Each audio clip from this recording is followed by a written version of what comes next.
Cerco di essere breve perché altrimenti supero i limiti della sostenibilità. Non preoccupatevi.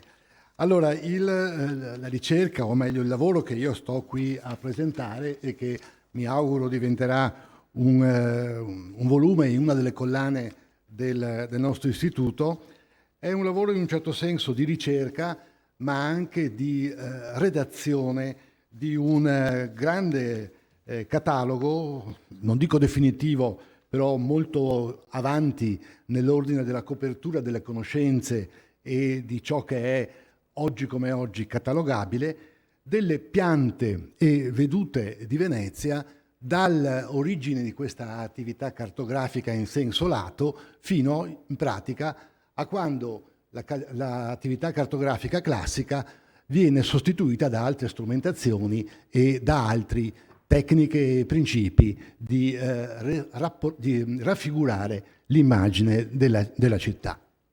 Tutti coloro che hanno, anche se Donatella Carabi teme la fuga dei cervelli, tutti coloro che hanno fino ad ora lavorato sulla storia e la forma della città hanno utilizzato dei repertori di grande ricchezza e che sono diventati insostituibili sia per l'attività da parte degli storici della città, degli storici dell'arte, degli architetti, degli urbanisti e di tutti coloro insomma, che hanno a che fare con la forma e l'immagine che se ne trae di Venezia. I più famosi sono sicuramente alcuni testi, non molti, il classico antico, ormai antico, perché risale al 1881, repertorio del Marinelli. Poi però c'è intervenuto un repertorio di cartografia molto importante che tutti abbiamo usato e usiamo, ed è quello di Giocondo Cassini del 1971, che in pratica mette in catalogo circa un centinaio di numeri, di testi, che vanno obbligatoriamente da alcune vedute, diciamo così, panoramiche di fine 400, passando obbligatoriamente per il capolavoro assoluto della cartografia, direi, veneziana e fra l'altro in generale della xilografia rinascimentale, cioè la grande pianta Venezia 1500 di Jacopo de' Barbari, e poi altri studi che intendevano coprire in qualche modo la trasformazione, la evoluzione dei generi cartografici relativamente a Venezia. Fra l'altro i generi pubblicati a stampa, non vedute o altri tipi di prodotti che tutti hanno ritenuto sempre che fossero al di fuori dell'ambito strettamente cartografico. Qui però andrebbe fatta subito una piccolissima distinzione, o meglio piccolissima, non piccola, ma dal punto di vista metodologico, distinzione. E cioè la distinzione compare già nel titolo del repertorio classico di Giocondo Cassini, e cioè Piante e vedute prospettiche di Venezia. Quindi quel repertorio, e di tutti coloro che l'hanno seguito, anch'io ne ho fatto uno, ma diversi anni fa, hanno adottato questa duplicità.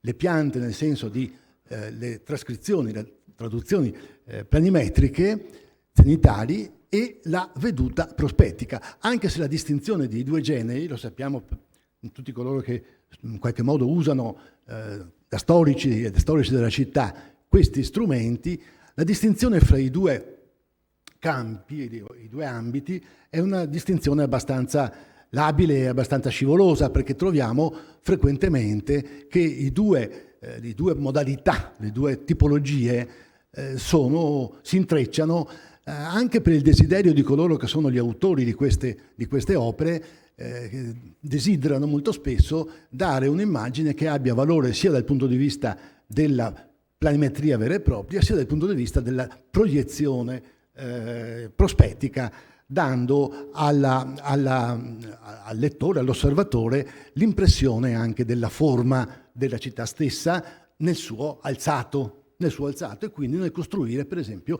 lo skyline di una città e della città come la nostra, che come si sa non ha punti elevati salvo i campanili o gli edifici di grande dimensione, perché non ci sono rilievi. Per esempio la pianta corrispondente a quella di De Barbari fatta per Firenze parte da una sorta di catino con una discreta disponibilità di punti elevati di osservazione esterni alla città stessa, per cui si riesce ad avere una veduta prospettica in maniera abbastanza automatica.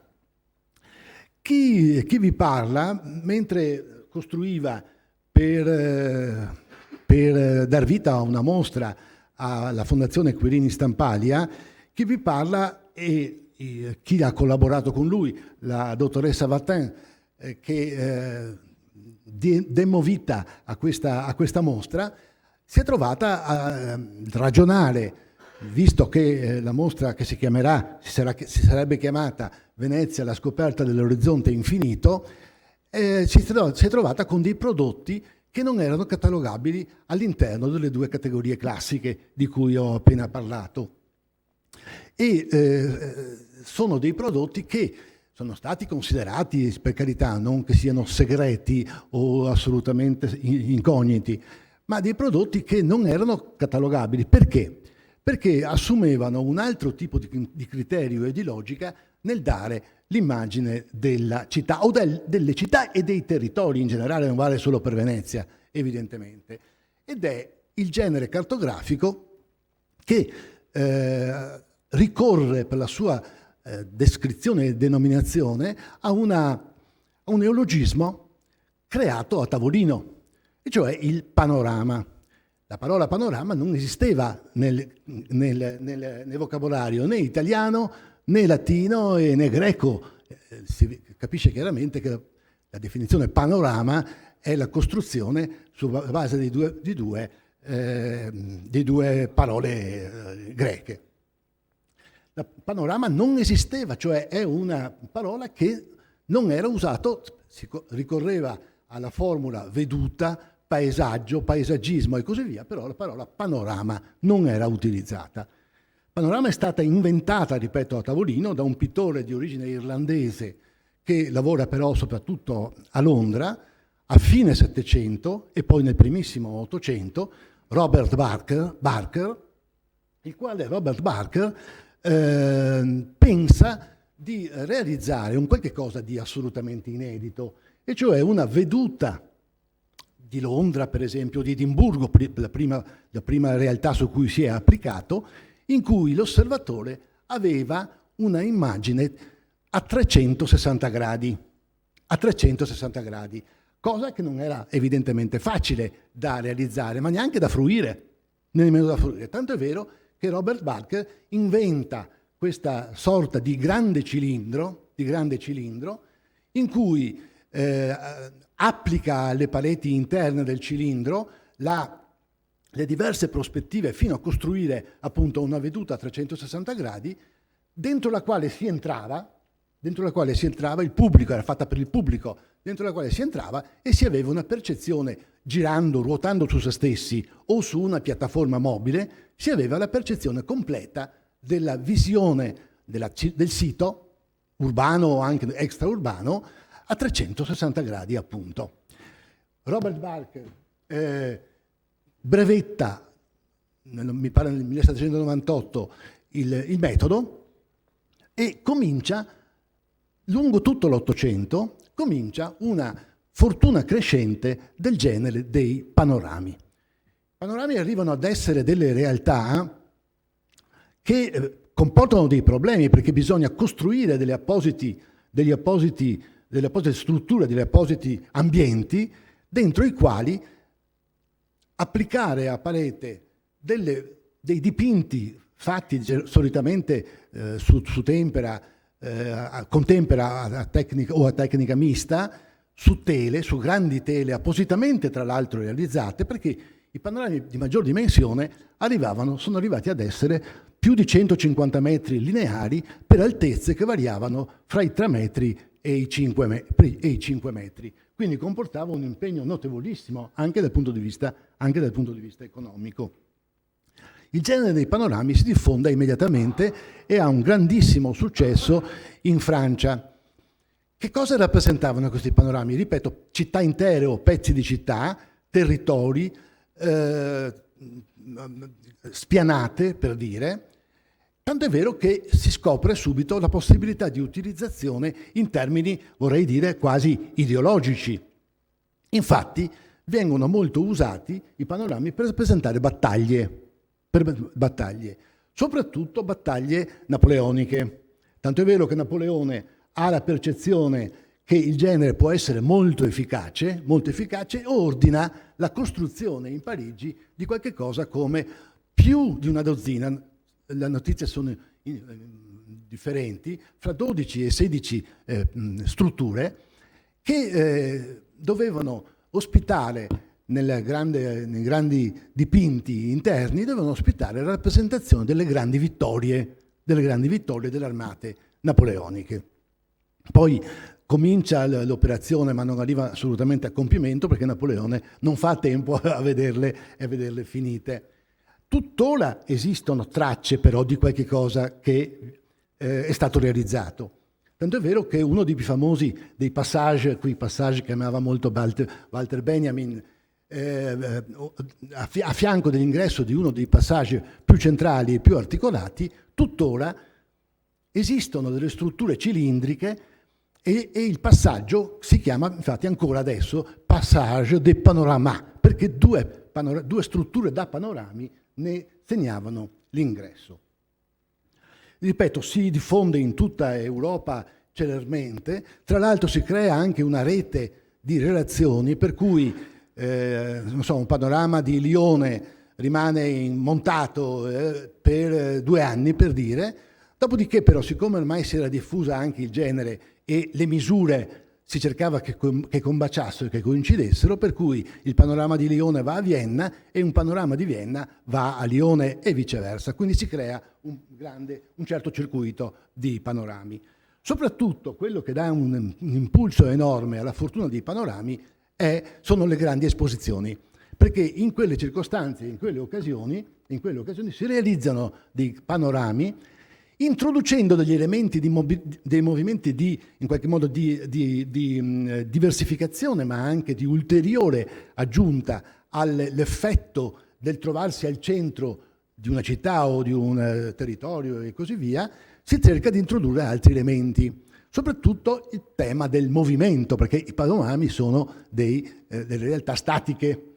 Allora si realizzano per esempio delle piattaforme basculanti, per cui chi entrava dentro, perché c'era un ingresso, si entrava da sotto, si creavano dei corridoi di ingresso da sotto e si montava su una sorta di piattaforma che conteneva anche centinaia di persone. La piattaforma, il sistema basculante fa sì che sia possibile dare l'impressione del viaggio, anzi della navigazione. Era talmente efficace il sistema che la gente stava male, come gli veniva il mal di mare. E quindi veniva in qualche modo ridotto o limitato questo genere di effetti, che poi giocavano molto sulle illuminazioni, sul giorno, sulla notte, sull'aurora e così via, e tramonto, ma con un successo veramente notevole e di grande impatto. Proprio perché c'è stata questa evoluzione, i panorami hanno avuto una grandissima fortuna, ma anche il fatto di questa evoluzione fa sì che in qualche modo introducano o siano un elemento di accelerazione del progressivo affermarsi di un genere nuovo, e cioè il cinema. Quindi che metteva insieme il tempo, lo spazio, il movimento e tutto ciò che vi è connesso, e quindi era assolutamente più articolata. Torno al tema iniziale. Quando noi stavamo realizzando la mostra della Fondazione Querini sui panorami, abbiamo avuto 2 fortune. La prima di poter disporre dell'unico panorama sopravvissuto, anche se atipico, di Venezia. Se qualcuno di voi ha visto la mostra se ne sarà reso conto, una panorama ripreso dal centro del bacino di San Marco, grosso modo, e che sviluppava per 22 metri lineari la vista completa del bacino di San Marco, tutto quanto l'affaccio nel bacino di San Marco. Girava la leggenda metropolitana che l'autore di questo panorama realizzato nel 1887 fosse con una barca al centro del bacino e avesse ritratto, avendo posto su una sorta di grande cilindro la carta, perché è su carta, no? È alto 1,70 m, e stesse dipingendo, girando lui o facendo girare la barca, cosa assolutamente impossibile. Lui si chiamava Biasin, è un pittore e decoratore veneziano che ha lavorato soprattutto a Rovigo e nel Polesine. In realtà lui prendeva degli appunti che poi in studio, in laboratorio, componeva e fino a costruire. Ne ha fatti 2 di queste vedute di Venezia. Questa è la prima fortuna di poter disporre, tanto è vero che la mostra ha avuto non solo successo, ma è stata portata anche a Mosca, al Museo di Storia dell'Architettura di Mosca, perché creava insomma una sorta di ambiente di notevole successo. Poi ve lo faccio vedere. La seconda fortuna è di aver incontrato che l'autore del più recente repertorio di piante e cartografie di Venezia, della città, e cioè Gino Moretto,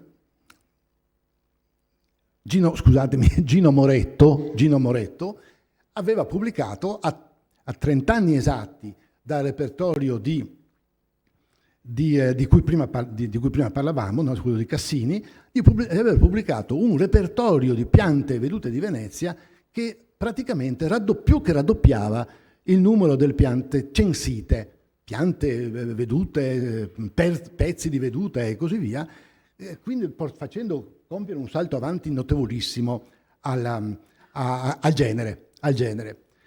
Dico, la fortuna che abbiamo avuto è che aveva continuato la sua raccolta per dar vita a un secondo volume che avrebbe dovuto avere piante vedute di Venezia lungo tutto l'Ottocento e fino ai primi del Novecento, fino a quando la fotografia e il cinema avranno fatto decadere le tecniche, faranno decadere le tecniche tradizionali. Il libro il secondo volume del repertorio di Moretto era quasi pronto, poi Moretto purtroppo è mancato. La figlia però, Paola, si è unita e abbiamo costituito una specie di gruppo di lavoro, si è unita ai 2 autori della mostra di cui vi parlavo, e stiamo ancora lavorando, pensando, affinando, mettendo a punto e arricchendo mano a mano questo repertorio fino a quadruplicare sostanzialmente il numero i numeri del repertorio di base, di riferimento, che è quello appunto di Cassini.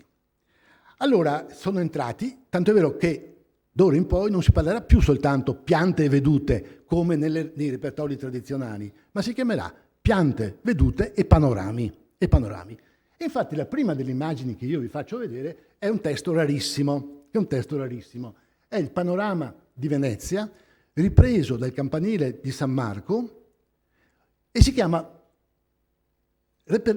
panorama circolare. Notate che io ho preso soltanto la parte centrale, perché in realtà la veduta continua da una parte e dall'altra fino a congiungersi e a offrire una veduta panoramica. È un piccolo panorama, perché questo è un'incisione abbastanza piccola, non arriva a 2 metri di estensione, quindi non è dei panorami in cui si entra, però come vedete il termine panorami è stato applicato e ormai si usa, tra l'altro lo usiamo normalmente per indicare che so un paesaggio, una veduta e così via, anche se la parola, ho detto prima, è un neologismo ed è un neologismo che era legato ad una particolare tecnica.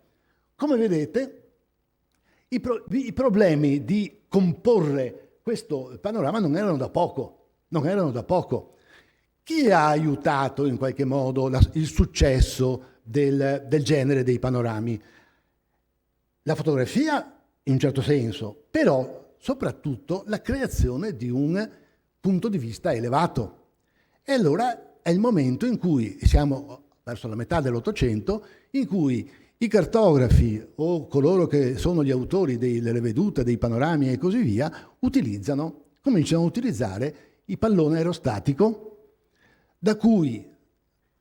con il quale fotografano pezzi interi o vedute abbastanza ampie della città, di Venezia in questo caso, così da riuscire a costruire la veduta circolare, come la chiama l'autore di questa, che è peraltro un tedesco, un militare tedesco, che nel 1800, Venezia naturalmente allora appartiene all'impero, e che nel 1826 appunto dalla loggia delle campanaria del campanile di San Marco costruisce questa serie di vedute che messe insieme danno vita al primo panorama, perché sappiamo che venne realizzato un panorama di Venezia secondo, e ci è arrivato anche la documentazione di un piccolo panorama di Venezia realizzato dal figlio di quel Robert Barker, che era l'inventore del genere panorami, che però è dedicato soltanto alla piazza San Marco, quindi una specie di sviluppo tridimensionale. Grazie. Uno sviluppo tridimensionale della piazza San Marco, creando appunto un ambiente a 360 gradi, però di un luogo piccolo, insomma, sostanzialmente, non è un'intera città. Successivamente, però, il genere dei panorami riceve anche una evoluzione ulteriore. Infatti, con il sistema del pallone aerostatico e della fotografia, soprattutto i tecnici francesi, realizzano dei volumi, uno dedicato all'Italia, per esempio, un altro dedicato all'Europa, che si chiama l'Italie a vol d'oiseau, a volo d'uccello, e fanno di tutte le città italiane e europee poi prese in considerazione, danno queste trascrizioni che sono appunto di tipo panoramico. In genere sono trascrizioni, sono testi, sono immagini che privilegiano un punto di vista acquisito. Per quanto riguarda Venezia, sostanzialmente il punto di vista di De Barbari, bene o male, e cioè al di sopra, grosso modo, dell'isola di San Giorgio, anzi un po' più in là, e ti fanno vedere la grande palazzata, insomma, i prodotti più interessanti e più impegnativi sono quelli che arrivano fino a darci circa 200 gradi di apertura dello spicchio di osservazione e di trascrizione. Per esempio, il grande incisore Pividor fa una lunga veduta panoramica di Venezia, perché ormai la parola panorama entra anche per definire delle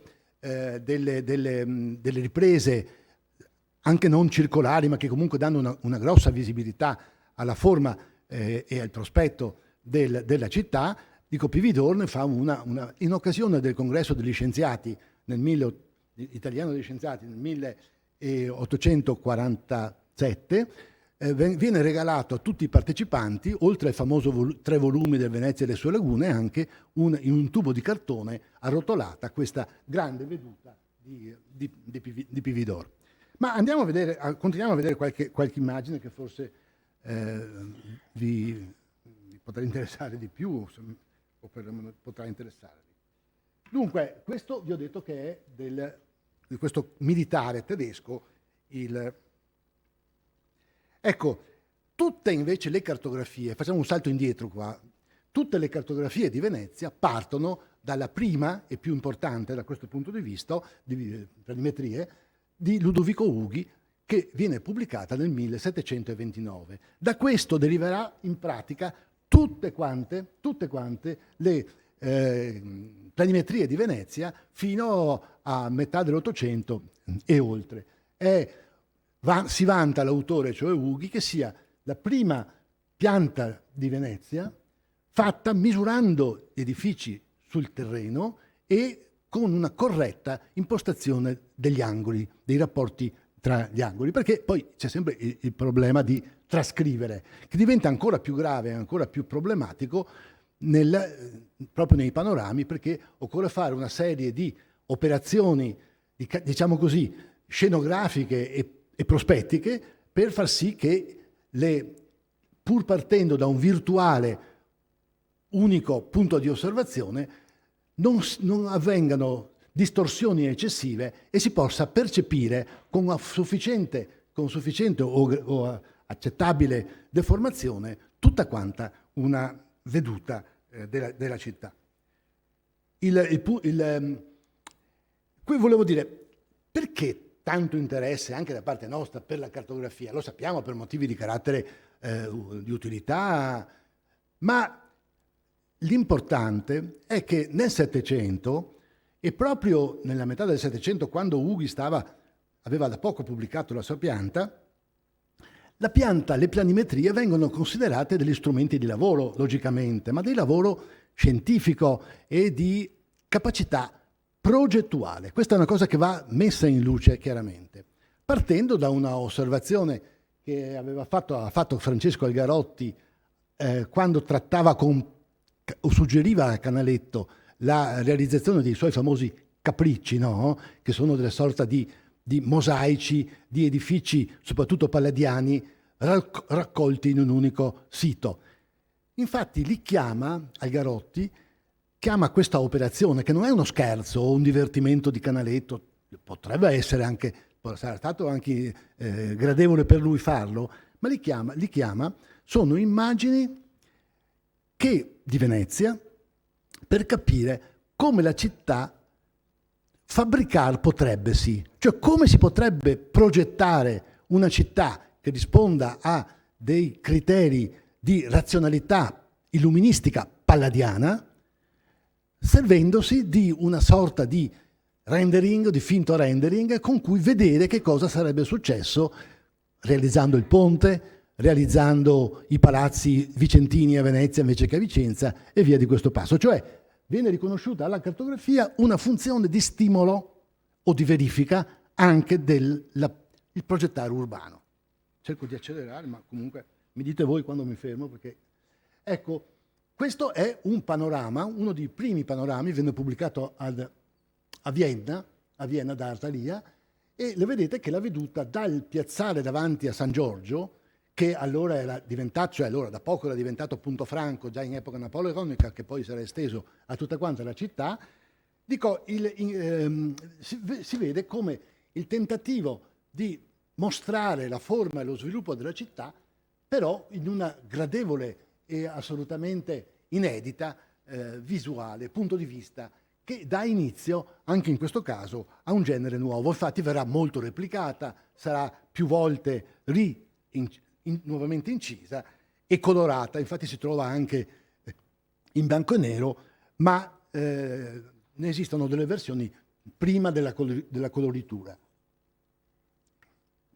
Vado avanti per farvi vedere. Ripeto, ma il repertorio di Moretto, su cui stiamo ancora lavorando, eccetera, per completarlo e per far sì che sia anch'esso uno strumento altrettanto utile e altrettanto indispensabile rispetto al repertorio di Giocondo Cassini, contiene tutti o quasi tutti questi prodotti, che sono prodotti che ebbero una grandissima fortuna anche dal punto di vista economico, cioè venivano realizzati e venduti.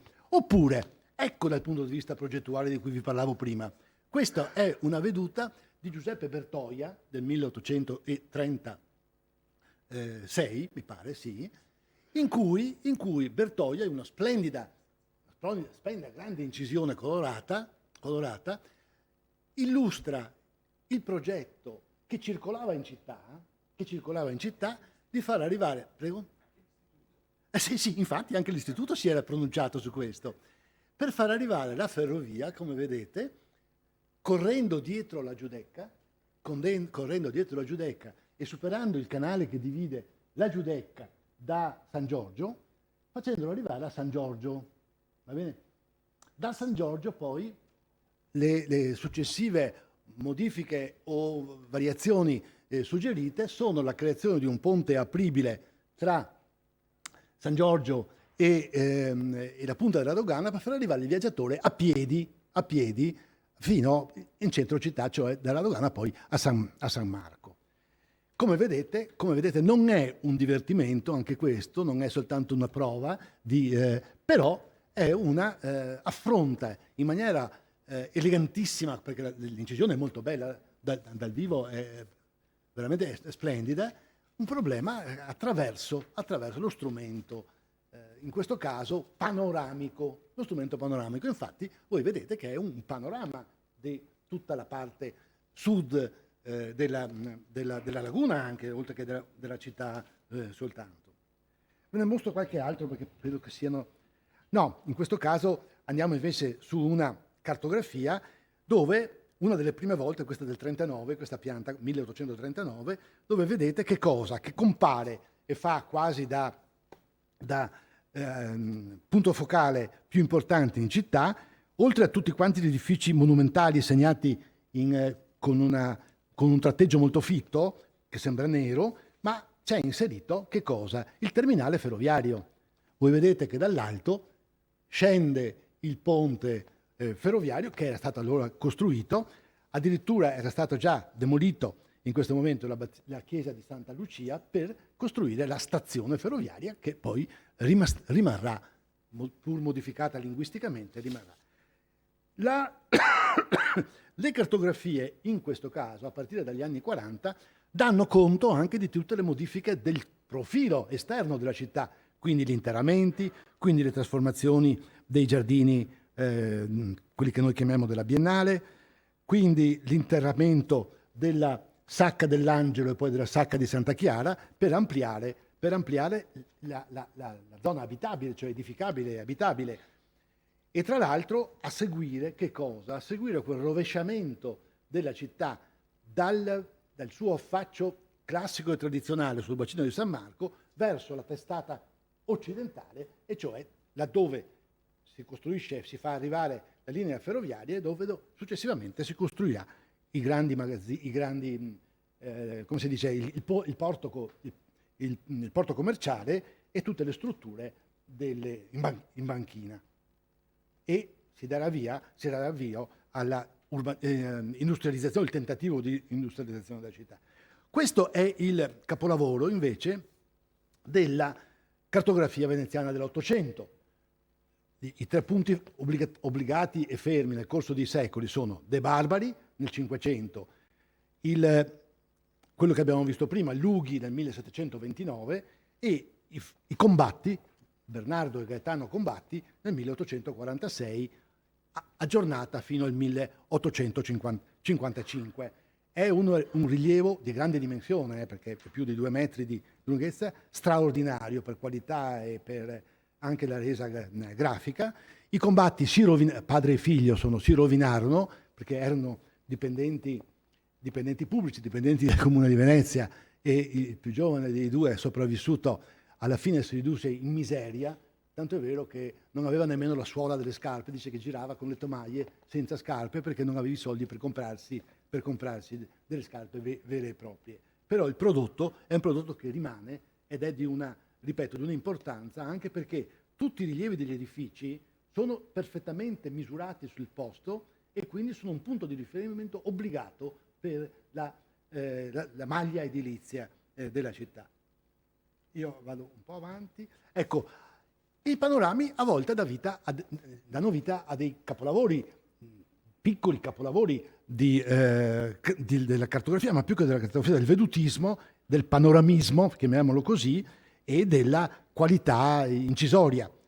Questi, vedete, è della loggia del campanile di San Marco e si vede tutto lo sviluppo della città fino all'estremità di San Pietro di Castello, e poi si intravede anche quell'isola di Sant'Elena che verrà accorpata alla città successivamente, interrando il braccio di laguna quasi ormai paludoso che divideva da Venezia, che divideva, dico, Sant'Elena dal corpo maggiore della città.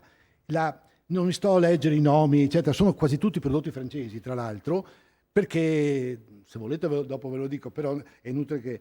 Questo, per esempio, è una incisione splendida, veramente splendida, ed segna anche l'ingresso della litografia nella resa e quindi la possibilità di repliche maggiore di quanto ne consentisse l'incisione su rame o su altri supporti. Adesso si comincia a lavorare anche con incisioni su gomma. Ma a volte la cartografia ha un ruolo anche di informazione non soltanto civile, ma in questo caso militare. Qui è segnato, su questa piccola mappa, è segnato fino a dove arrivavano la gettata dei cannoni austriaci durante l'assedio del 1849, dove voi vedete che vengono indicati, e in base a questi rilievi e a queste documentazioni evidentemente si spostavano, si facevano avanzare o arretrare obiettivi sensibili o le truppe per la difesa. Questo ve lo faccio vedere, questa è una veduta anche questa è francese ed è del 1865. Guardate l'incredibile dimensione che viene ad assumere nell'immaginario, evidentemente, la struttura dei giardini che poi diventeranno i giardini della Biennale. È talmente enfatizzato da sembrare una enorme piazza aggiunta alla fine della riva degli Schiavoni, che non era ancora riva degli Schiavoni, evidentemente, e aveva un altro sviluppo, perché questo ci fa capire quanto importante sia sentito dalla città, che infatti frequentava abbastanza i giardini come polmone verde e come luogo di svago, o dove c'erano anche delle attrattive, per esempio un famoso elefante tenuto in una gabbia o altri animali. Questo però è una mappa, vedete, è un panorama vero e proprio, si vede tutta la città, ma con una evidenza sproporzionata e assolutamente incongrua dei giardini. Oppure c'erano disegnatori e incisori che non capivano bene perché ritraevano la mappa della città o le vedute da altre mappe e introducevano delle deformazioni. Lo vedete, questa è una deformazione veramente esasperata e non fornisce informazioni in realtà sulla città, ma perché comincia un'altra domanda di pubblico e di produzione, ed è la domanda turistica. E comincia la produzione di una quantità di mappe, vedute e altri tipi di elaborazioni grafiche che diventano il souvenir della città, la forma della città portata con sé, come una volta si faceva, o come faceva Canaletto per il grande pubblico, per il pubblico di grandi possibilità, e invece adesso la cosa deve diventare. Tanto è vero che ci sono alcune attività di litografia francesi, per esempio, che fanno piante vedute di Venezia che poi vengono acquistate dai commercianti veneziani, vengono dipinte e in qualche modo personalizzate o quantomeno modificate, che poi vengono commerciate soprattutto nei negozi di Piazza San Marco, che cominciano ad essere in gran misura dedicati proprio, oltre ai caffè, allo smercio dei ricordi di cui sappiamo come andrà a finire. Ecco, oppure c'è questa piacevole veduta che però dentro ad una pagina completamente neogotica per seguire i gusti e gli aggiornamenti linguistici del tempo. Sempre francese, queste sono fatte dal pallone aerostatico. Lo vedete da sopra la zona di San Barnaba, si vede la grande ansa, anche se poi per riuscire a chiudere una veduta che altrimenti restava incompiuta, in certo senso, viene completamente rettificato tutta la parte del Canal Grande da Ca' Foscari sostanzialmente fino al ponte di Rialto. Peraltro sono vedute che a volte disegnano poi anche gli italiani. Marco Moro, per esempio, ne fa alcune. Sono di buona qualità dal punto di vista. Ecco, questa è un'altra invece di queste grandi vedute del bacino di cui prima vi parlavo. Questa è anch'essa di Marco Moro, ma non ho portato quella di. Ed ecco invece quando si comincia a realizzare prodotti turistici. Da cosa li riconosci? Da tutti quanti i numeri distribuiti sulla pianta che poi hanno le loro leggende per consentire ai visitatori, ce n'è un'altra che io non ho portato, in cui vengono suggeriti e segnati in colori diversi gli itinerari. Gli itinerari non sono un'invenzione recente, gli itinerari, ma sono un'invenzione del medio Ottocento per favorire la visita nei luoghi ritenuti particolarmente importanti e significativi. Ecco, sono andato avanti, non so... Questo è molto interessante perché è un prodotto tedesco del 1870, perché voi intravedete forse sulla mappa ottocentesca del secondo Ottocento viene sovrapposto il profilo della città pubblicato da Tommaso Temanza nel Settecento, che lo ricava da un monumento cartografico che viene considerato il capostipite di tutta la cartografia veneziana, cioè la mappa della città realizzata da un frate minorita, Fra Paolino, e che è inserito in un celebre codice marciano, che verrà pubblicata, scoperta e pubblicata dal Temanza nel Settecento. In questo caso l'operazione che fa questo grafico, questo cartografo tedesco ottocentesco, invece è quello di tagliare fuori, infatti appena in azzurro, tutti gli ampliamenti per dare evidenza e mantenere soltanto la parte già raffigurata da Fra Paolino, che realizza una carta di Venezia ritenuta del 200, in realtà trecentesca, ma che è veramente il caposaldo, più che caposaldo addirittura veramente l'atto fondativo della cartografia. E questo è il panorama che vi dicevo di Biasin, che è lungo 22 metri per 1,70 m. Biasin ha dovuto risolvere una serie di problemi, non da poco, che erano gli stessi problemi che si presentavano, adesso finisco, scusate anzi, che si presentavano anche ai veri panorami, e cioè come connettere lo spazio reale in cui l'osservatore su una piattaforma guardava il panorama e ciò che il panorama rappresentava.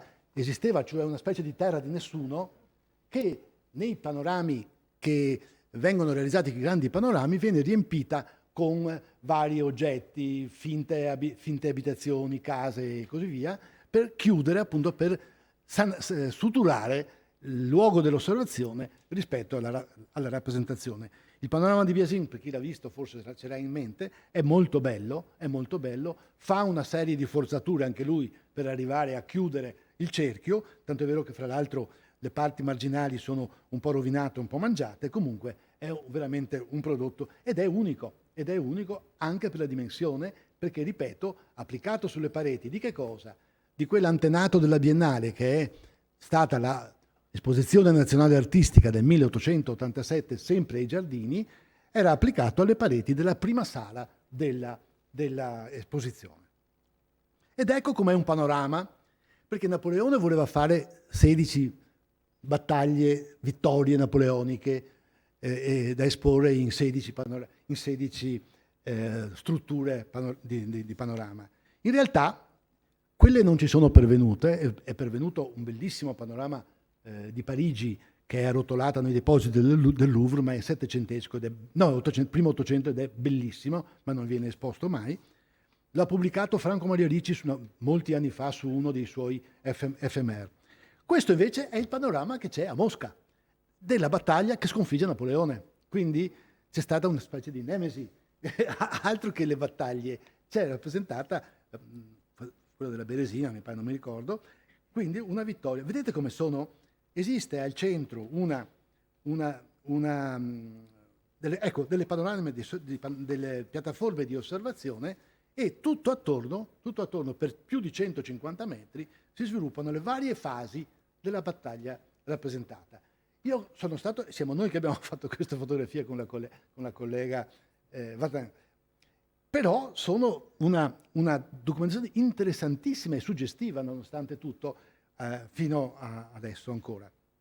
Vabbè, prima dicevo la documentazione su come la città si trasforma. Questa è una famosa pianta degli ingegneri, perché fatta fare dall'ordine degli ingegneri veneziani per illustrare tutte le modificazioni che sono segnate infatti in ocra e giallo dei margini dell'esterno della città. Questa è una pianta di buona qualità, ma ancora una volta turistica, ed ecco una delle prime, invece, dei primi panorami fotografici. Questo è inserito in una guida di Venezia nel 1899. E questo invece, con questo finisco, è il primo, si chiama fotoposaico di Venezia, fatto appunto dal pallone aerostatico con una serie di passaggi e poi congiunti a creare la prima ripresa con la macchina da ripresa mobile dei fratelli Lumière viene fatta a Venezia.